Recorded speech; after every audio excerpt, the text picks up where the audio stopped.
I'm Jen Mount, registered nurse, and I'm a board certified holistic nurse and nurse coach. And today I have with me my friend, Kristina Junge. Is that correct pronunciation, right? It's She is actually also, Jungi. is it? Okay.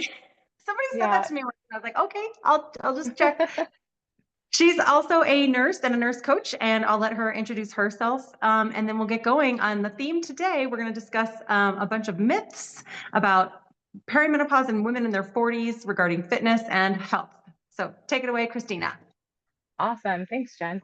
Yeah, I am Kristina Junge, and I am also a board certified nurse coach. I've been working as a nurse coach for over 5.5 years and been mostly coaching women, but I have coached several men. Most of the clients that come to me are seeking to improve their health and wellness using lifestyle changes like nutrition, movement, exercise, and even mindfulness and working on stress reduction, better sleep, better quality of life in general. Yes, yes. I think that is the true medicine. It's nice to see the shift happening a little bit in that direction. For sure. Good, good. And are you still working at a hospital or doing nurse work, or are you primarily focusing on coaching? Yeah, it's funny because I think a lot of people feel like the shift from nursing in the hospital to nurse coaching takes away some of the nursing piece, but I feel more like a nurse in so far as serving the holistic aspect of my client's health than I ever have before. And so I don't work in an inpatient setting at this time at all. I've been working from home, mostly remotely. Even though a lot of my Mhm. clients are local, I still coach over Zoom because people can meet with me on their lunch hours and it's convenient for them to check in with Yeah, me online. So, yeah. that is great. Yeah, I hear you. It's nice to be able to actually spend time with your people and really go through the whole lifestyle component rather than just like take your medicine, make another appointment. Yeah, for sure. That is great stuff. Good. So, do you have any myths about women working out or health wise over 40 that we should get into? Gosh, there's so many. And I was thinking about it before we got on and trying to get some feedback from people to see what they were thinking. I know that one person had posted under my question on Instagram that there's kind of this just, I guess, belief that it's inevitable that you're going to Mhm. lose muscle and gain weight as you get older. Yeah. Just in general, I think that's something that is really being pushed out there in a lot of ways, almost like a fear before we even get there that something bad is going to happen. Yeah. Yeah. And like this mindset that you just need to settle and not even make an Yeah. attempt to see what can happen with any effort.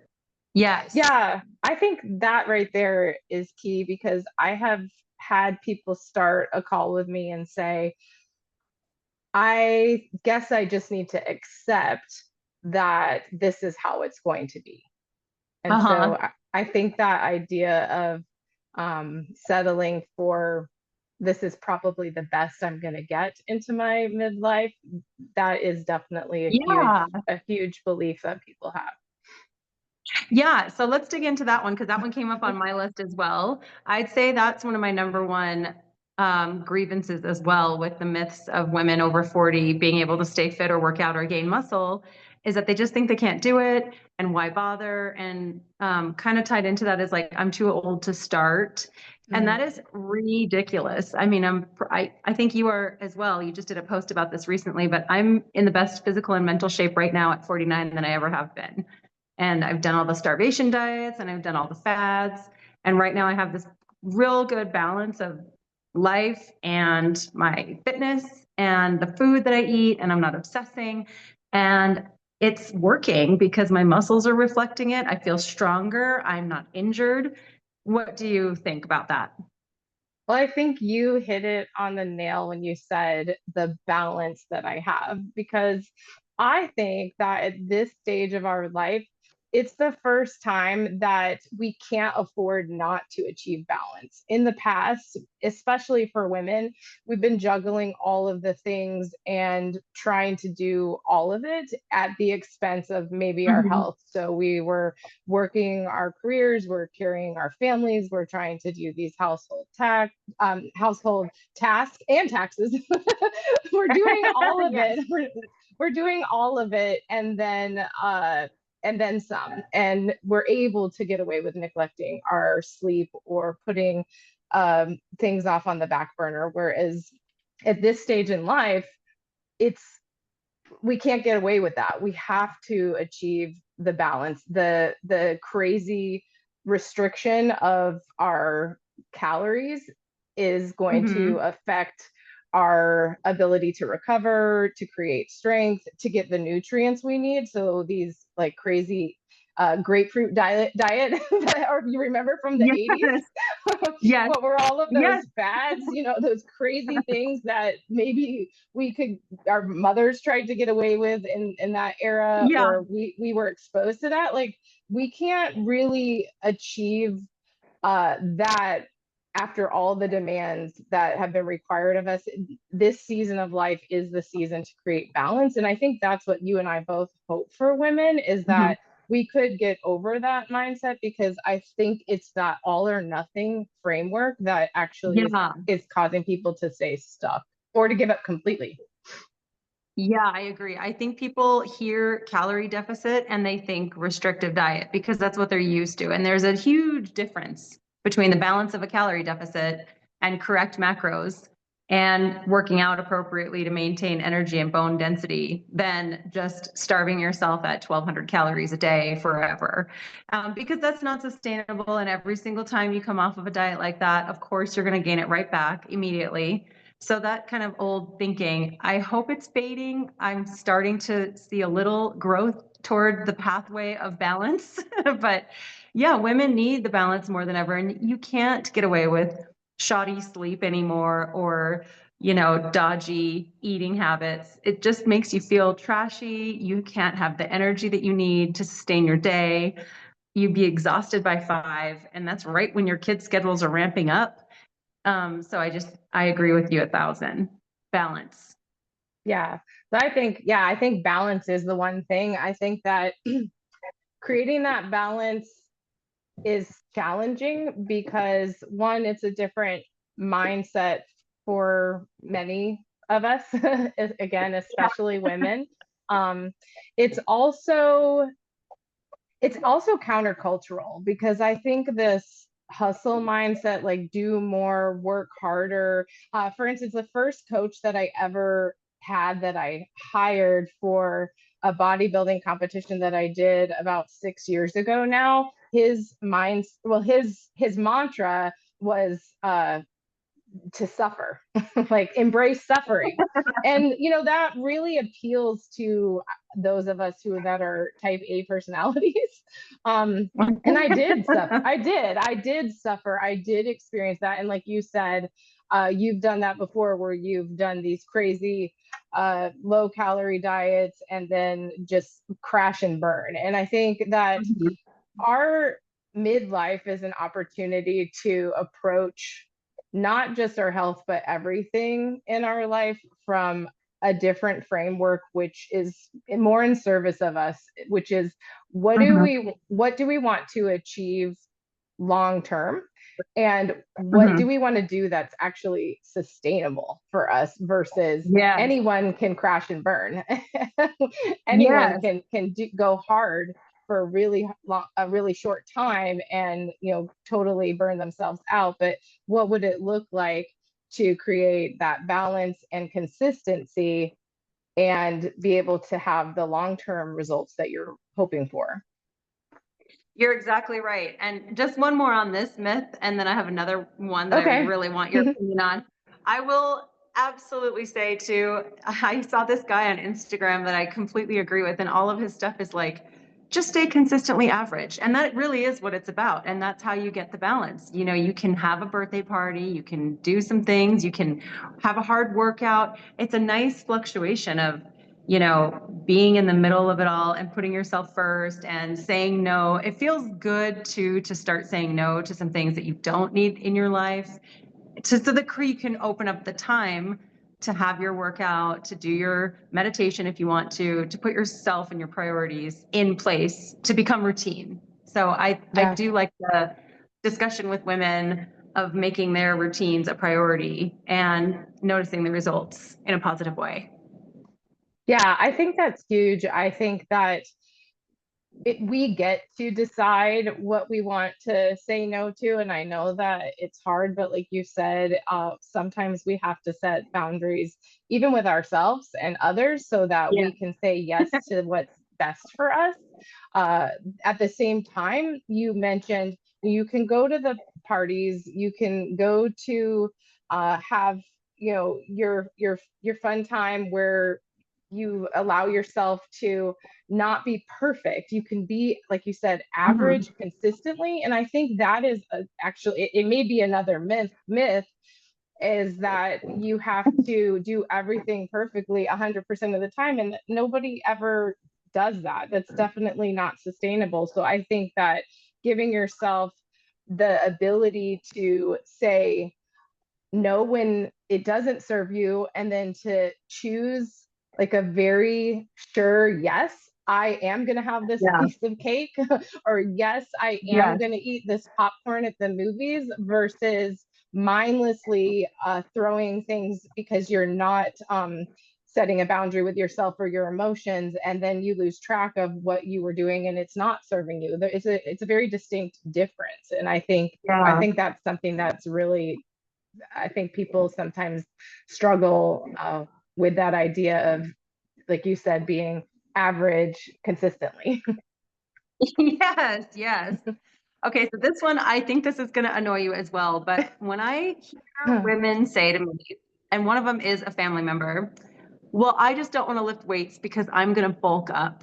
And I'm just like, beating my head against the wall. Like, do you know I have been lifting to failure for over a year and I don't look crazed and bulked and whatever. And I just feel like I'm comfortable and toned and strong. And it would take you years and immense diligence to ever look huge, is what they think you're going to be, like a bodybuilder overnight if you lift a 5 pound bicep curl weight. You know, it just drives me bananas. So please elaborate. Well, I like this one because I'm like, can you please help me bulk up? Like Yeah, yeah. I'm pretty big. To myself, I'm pretty muscular, but when people meet me, I'm small. I'm only 5'2". So Yeah. I don't know Well, that and I you're very really, feminine. thank you. Yeah. I still wear dresses.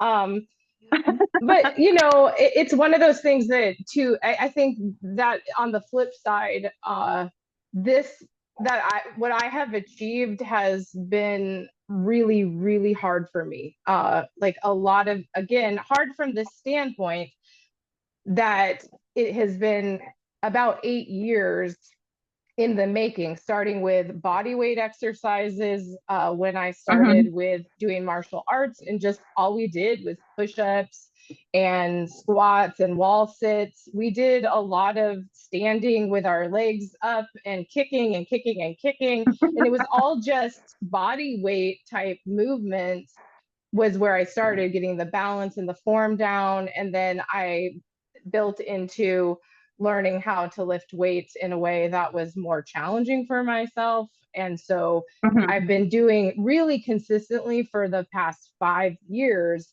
going to the gym.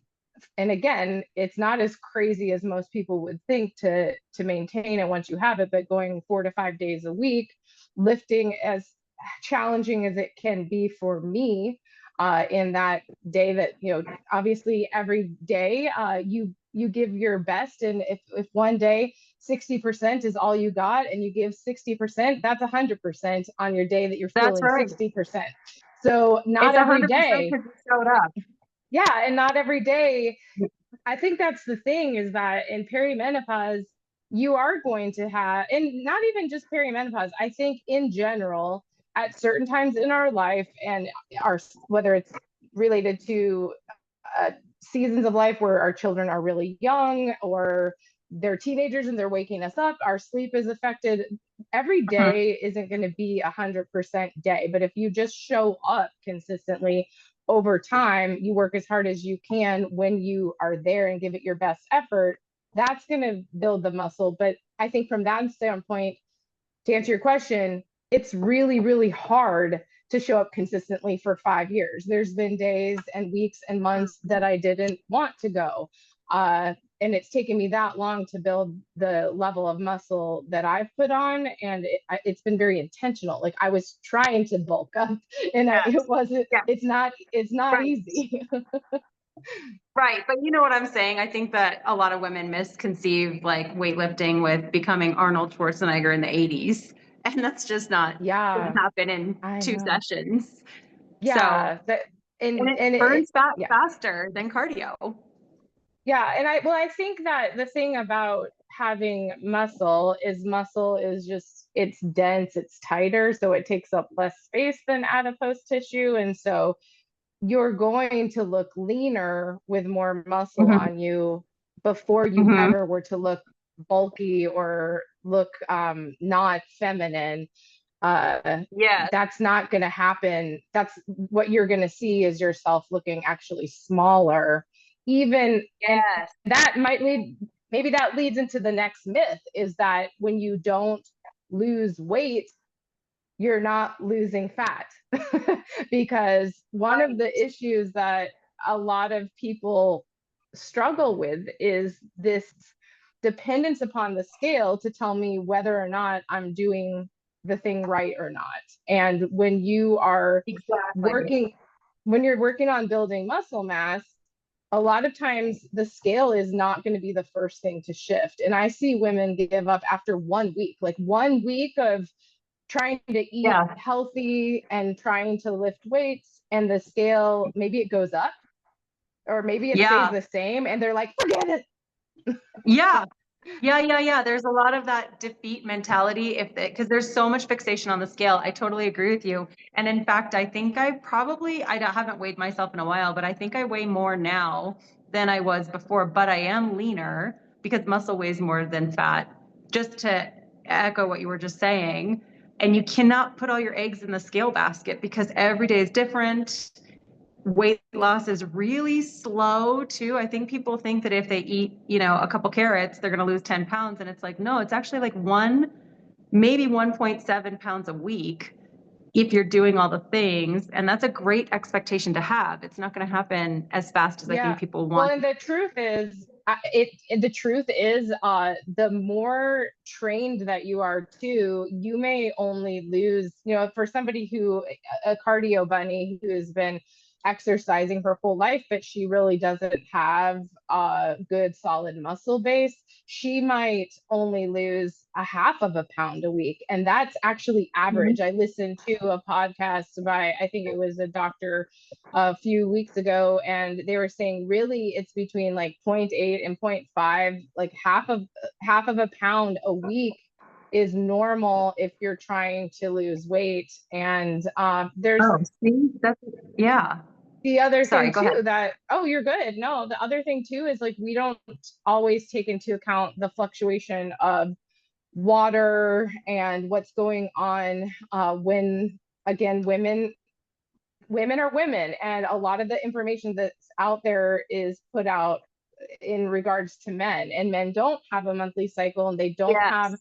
this fluctuation of their water weight going up and down. And so if you are starting a nutrition plan and then you weigh yourself and you're at a certain place in your cycle, you might be holding more water in your muscles or in your tissues than you were the week before. So it looks on the scale like you're heavier, but the truth is it's just Mhm. water weight. And so I feel like, whenever I'm coaching women, I usually say if you want measurable things, take pictures. At the Yeah. same time, I'm a very, very sensitive person to water. I could look really bloated if I got too much salt or if the environment was really humid, and I could be Hmm. up 5 pounds in water weight, and those pictures might be really deceiving for me. And so I really love to encourage people to have something deeper than even your waist measurement, even the scale. Like, Mhm. how much more can you lift when you go to the gym? How much Yeah, stronger are you yeah. getting? How many more push-ups can you do? Or how much longer can you hang from a bar and your grip strength's getting better? Like, we have to come up with other ways to reward our brain for Yeah. what we're accomplishing, because the scale and the measurements might not be the first thing that we see, but how's your energy level? Is your sleep better? Like, Yes. what are you noticing that's better about your life because you are choosing to take care of yourself in a better way? That's huge. The energy level, that skyrocketed a lot for me when I changed my lifestyle. And that's been one of my favorite benefits of doing any change at all, regardless of the weight loss or not. It's been the energy level. And something else really important that I wanted to make sure that people heard you say, a lot of studies are catered around men, and there aren't a ton out there for women, all women studies. So that's another key thing, is not to get wrapped up in all of the numeric data that you might want to go down the rabbit hole with on the Google, because a lot of it is for men and not for women. So Yeah, on the yeah. flip side of hard work, I do want to know your thoughts, and this is probably a triggering, unpopular opinion, but there is another myth that this said it better than I was going to say it. You're tired, so you may as well just skip your workout. Now, I truly believe, yeah, you can honor your body. And I think if you're tuned in enough and you get tuned in and you're more doing the work, you're going to understand when you really do need the break. But I feel that just because you're tired, it doesn't mean we can normalize skipping any exercise. I think maybe you could go on a walk, at least at the minimum. Let me know your thoughts on that, about like completely just surrendering just because you're tired. Yeah. I mean, to just be really transparent, when I started this journey 8 years ago, what would happen is I would go all in for 3 weeks, and then I would hit this phase of my cycle where I would just completely be exhausted. And I was diagnosed with PMDD when I was in college. So I have like really severe symptoms around my cycles where it's not just the mood swings.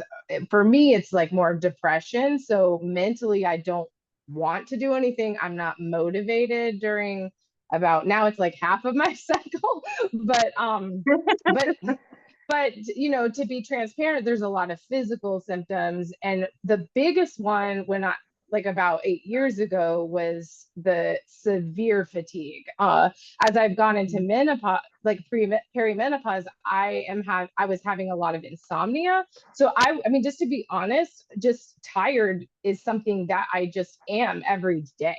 I mean, there are very few days in the recent months as I've been navigating this especially this past year, there's very few days where I would in the month where I will wake up and be like alert, like and be like, yeah, because I used to Mhm. be one of those 5 a.m. people that was like, let's go to the gym. And I saw you post that. That I was where did. I Now I feel bad. and I love it. No, you shouldn't, because I love that because that was me.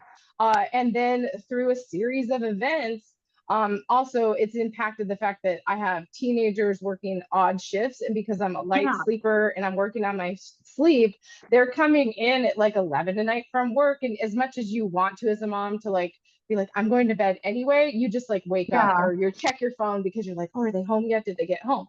Yeah. So, the truth is, Jen, is like, if that was true, to not work out when I hadn't felt rested, I would not be in shape right now. I would not be lifting at all. I wouldn't be going to the things. What I've changed my mindset is that I have to go to wake myself up. It's one of those things, Yeah. and I can relate to this in a weird way because I've had kiddos with sensory processing disorder, and one of my kids is sensory seeking when he was little, and one of my kids is sensory avoiding, and he would just be like so slow and sluggish. And so the therapist that would work with him would be like, okay, let's get some jumping jacks, let's do stuff, because you have to wake your body up to wake up your brain.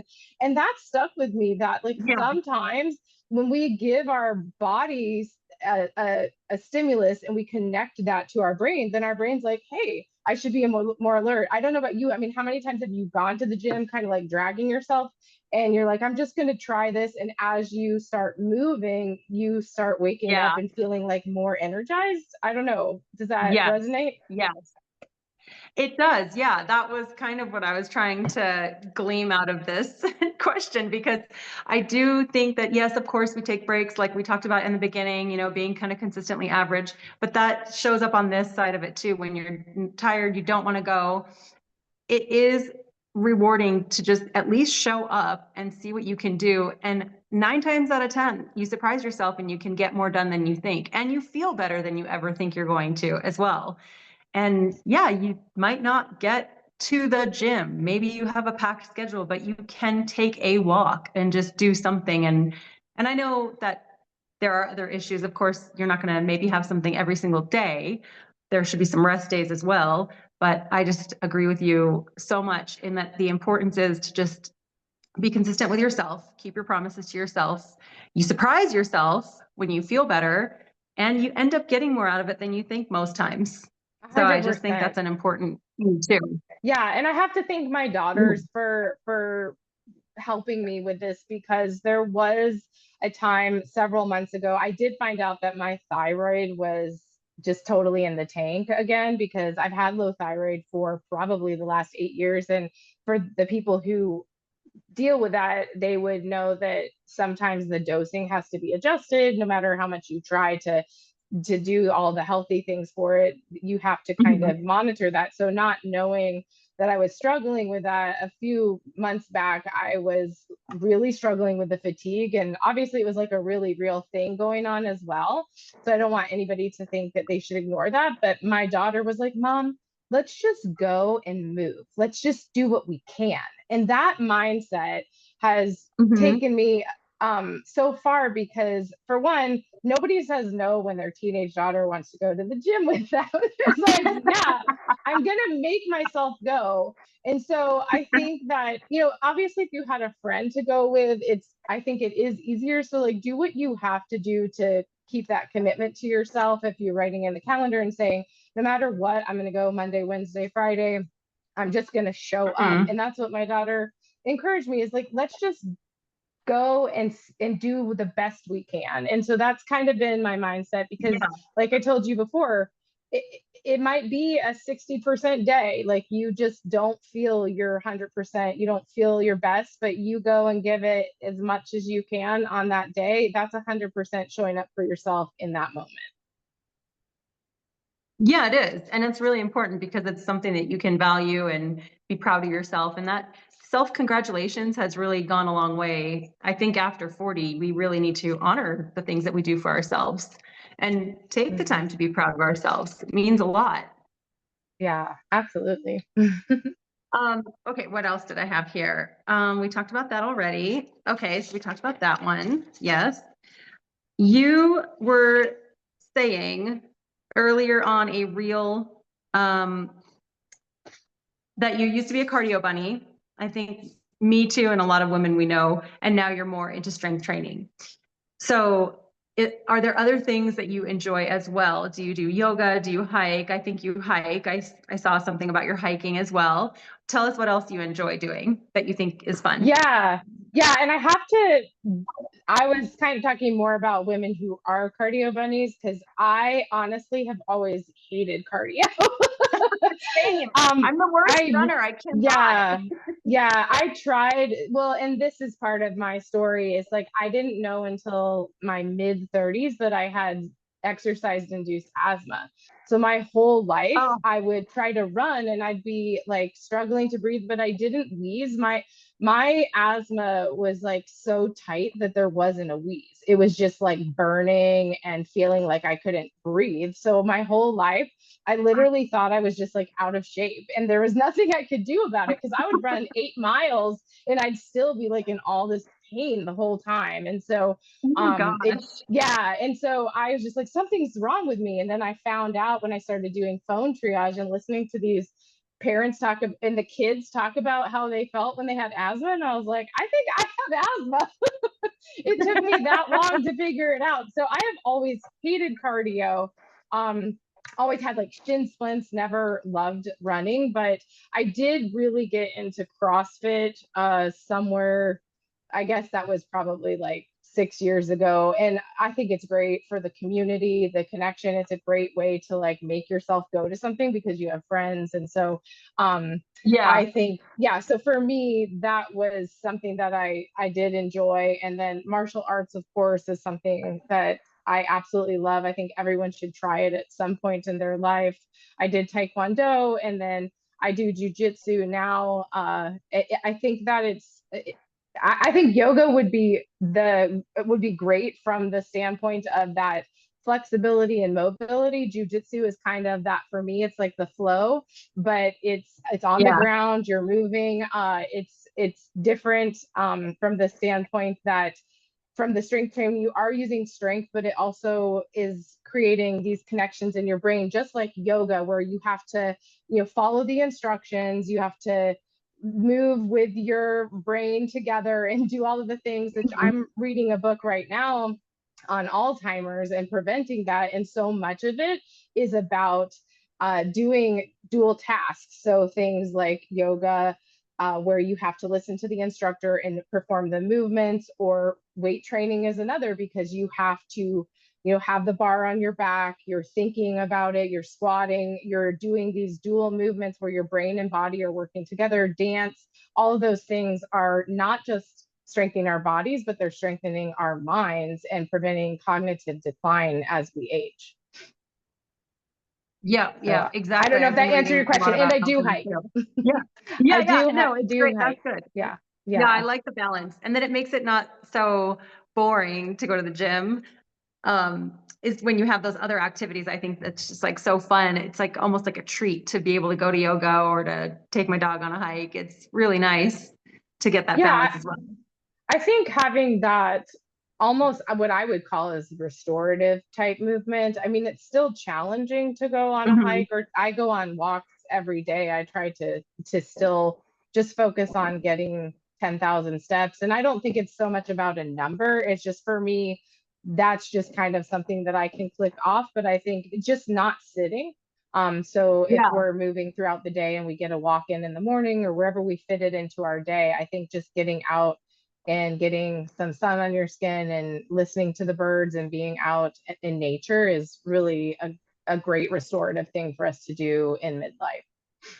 It really is. I swear, this isn't really talking about what we were talking about, but just on a side note, our kiddo has ADHD, and just when we are at home for too long in the mornings on the weekends, you just kind of see like this stuck pattern in their brain, and then they're like, we all have this crappy attitude after a while, and every single time when we just go outside, whether it be 5 minutes or 5 hours, that just like shakes it up and it makes your whole mindset shift, and your whole attitude can be different because you're focusing on something else and you're outside and you're smelling the smells and looking at the animals.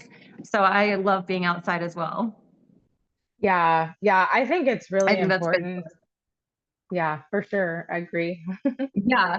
Especially if you're like, we don't necessarily work completely 8 hours at a desk with our jobs right now being coaches, but I think if you are a person that works in an office, then it's really important to make that a priority, at least in the morning Yeah. when you have time.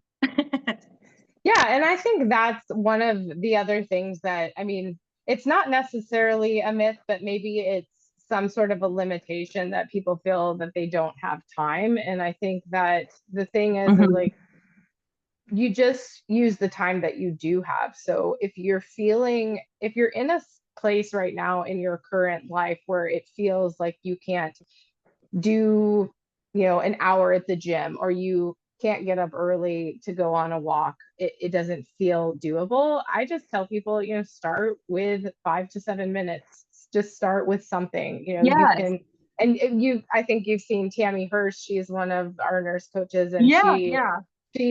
has been doing squats at in between, patients' rooms on her shifts at work. And, Yeah. you know, I used to do that when I worked phone triage at Children's Hospital. I would put in the chat, because a lot of us were remote because we were on the phones with patients, but we had like a group chat. So like every hour I would be like, okay, everybody, not at the same time because we have to answer these calls, but this hour pause and do, 10 burpees. And so we would pick different things that we would do, just to break up the time sitting. And I think that anything that we can do is something. And so if you feel like really overwhelmed with your life and your schedule, then instead of having this all or nothing mentality that I have to like do an entire hour or it's not worth it, Yeah. just start with something.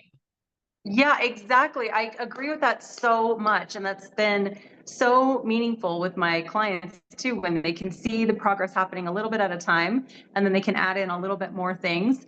And yeah, for us too, I don't always have an hour. I almost never work out for a whole straight hour because I want to be doing other things, but I get the benefit in the 30 to 45 minutes or whatever it is. And that way I can free up some other time for the meal prepping or whatever else I want to be doing, breakfast for my fam. Yeah, starting small is the key to developing long-lasting habits. I have really Yeah. noticed that. Yeah. And I think Because that piece that you mentioned is that you are starting with something that you can do.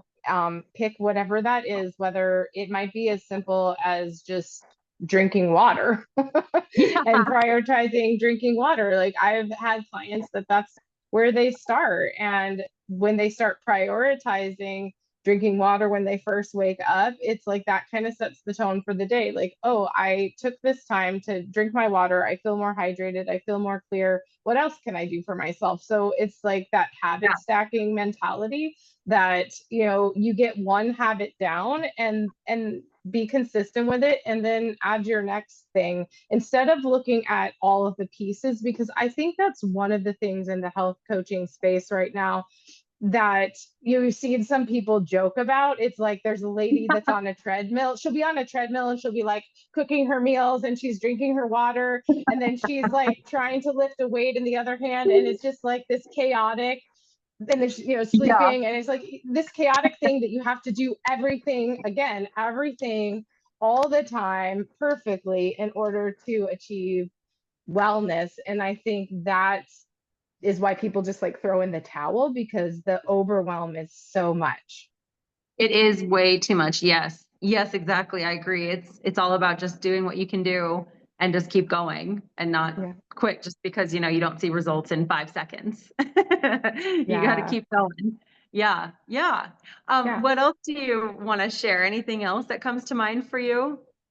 Well, I think it's what you just said there. Like, you haven't achieved it in 5 seconds. And I think that, you know, we're being a little facetious here, but the truth is we have the rest of our lives to create wellness. And so why are we giving up when something doesn't go the way that we had hoped it would this week? And I think that's something that I guess maybe there's 2 points here. One is 1 week is 1 week, right? 1 week of Mhm. your life is 1 week of your entire existence. And if you just messed up this week, or you had company over, or your schedule went off, or your sleep was off, it's literally 1 week of your entire existence. Let it go. And this next day, decide Mhm. what you want to do for yourself, because I think that there's that again, that was my old mindset. When I would reach that third week of my cycle and I would plateau with feeling depressed and tired and just not wanting to do anything, I would just land there and be like, oh, it was just not worth it. I've lost everything because I don't feel good and I can't work out this week. And so that mindset kept me stuck for a really long time and in this cycle of like, I'll only do this thing when I can do it exactly the way it's supposed to every single time. And so when I was able to let that go and say, hey, this was a hard day, or this was even a hard week, I'm just going to get right back Yeah. on now and I'm going to start again, Yeah. because we always have this moment to make the next best decision. Exactly. Yes. And that relates to all of your aspects of your life too. Like not to be so obsessed with doing every single chore in the house because I used to have to do all the dishes before I left. And now I don't care. I just let a lot of things slide a little bit and I'll get to it when I get to it. And it has relieved so much mental headspace Mm. and my anxiety has gone down because of that letting go factor. And just like it's going to be there anyway. I don't need to do everything right now, and it doesn't have to be perfect. Just like you said, when you can get it in, it's going to happen, and it might not be perfect, but you're doing it. You're still keeping the promise to yourself. So I really Yeah. appreciate that outlook. Yeah, I have one for you Okay. that I hear a lot. I don't feel motivated. Oh my God. Well, motivation is temporary. It is waning and feigning. It comes and goes. It's not about feeling motivated. Of course, if you didn't have motivation for everything, you wouldn't get anything done. If you were, I'm not motivated to get up and do my kids' lunch sometimes, but I do it. It's about diligence and consistency. And again, like that, realizing that your little habits are in place to make your routines and you feel better when your routines are happening, showing up for yourself, whether it's 60% or 100, showing up is still 100%. And so that's what I try to get them to realize, that it is not always going to feel super great. And being motivated is like a fun little gift in the beginning when something is new and it's a shiny object. But if you're chasing that motivation, that's just a setup for failure. So I try to get around that and just do the consistently average again with that Yeah. term. I think that's just so much more important. It's hard to make people wrap their mind around that though, because motivation has been such a buzzword in the industry for so long that I think people look to that. But when you really break Mm. it down, motivation is just a shiny object in the beginning. It's about keeping the Yeah. momentum through consistency. Yeah, I love that idea of it being a shiny object. I think that's really true. It's kind of like there's this honeymoon period, and it may last for a while for some, and it might be really, really quick for others. Uh, but I think the other thing that I personally experienced, especially when it comes to martial arts, which is why I always talk about martial arts, because martial arts, it's really intimidating some of the things that you're learning in martial arts. There's always someone who's better than you, and you're you're being humbled in, I think, your own lack of knowledge as you're growing in the ranks when you are doing martial arts. So I think it's good for everybody to try. But the point is that a lot of the times the feeling comes after the action. And so it's like we were saying, you don't really feel like going to the gym this day, but once you get there and you start moving, it's very rare that I've ever had somebody tell me that they regretted that they went. That like, I wish Yes, I'd never yes, gone. yes, So exactly.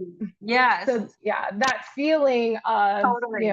achievement comes not before you take the action, but it comes after. And that's where the Yeah. reward, even mentally, comes. Like, I did that.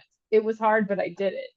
So, Yeah, yeah. and that's with like craving certain treats to eat or having a drink too. That carries over from the gym into your eating habits and your, the way that you're presenting to your family as well, with like how you're choosing to emotionally regulate yourself in maybe what could potentially become an argument. It goes in all aspects. You're never going to regret taking the 90 seconds to let the feeling pass, and you're going to feel proud of yourself for letting it pass. That's what I've heard, is that a feeling lasts 90 seconds. So if you Mm, can get through that 90 seconds and push through, then you're on the other side, is what I've heard. yeah. So Yeah. That's huge. And I think that takes like a certain level of slowing down, what you just said. I think that maybe, kind of going back to where we started at the beginning of this call, is we're talking about achieving balance. And I think one of the ways that we achieve that, which is again sort of countercultural, is to be willing to pause, like you said, pause and ask ourselves, am I actually hungry right now, or am I just bored? mhm.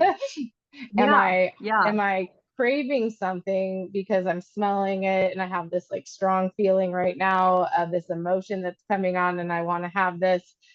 But if I sit with myself for a second am I really hungry? And I think that's really a lot of people struggle with this. I see it as an act of self-love to actually ask ourselves these questions, because we're asking ourselves, like, what does my body need right now? Does it need water?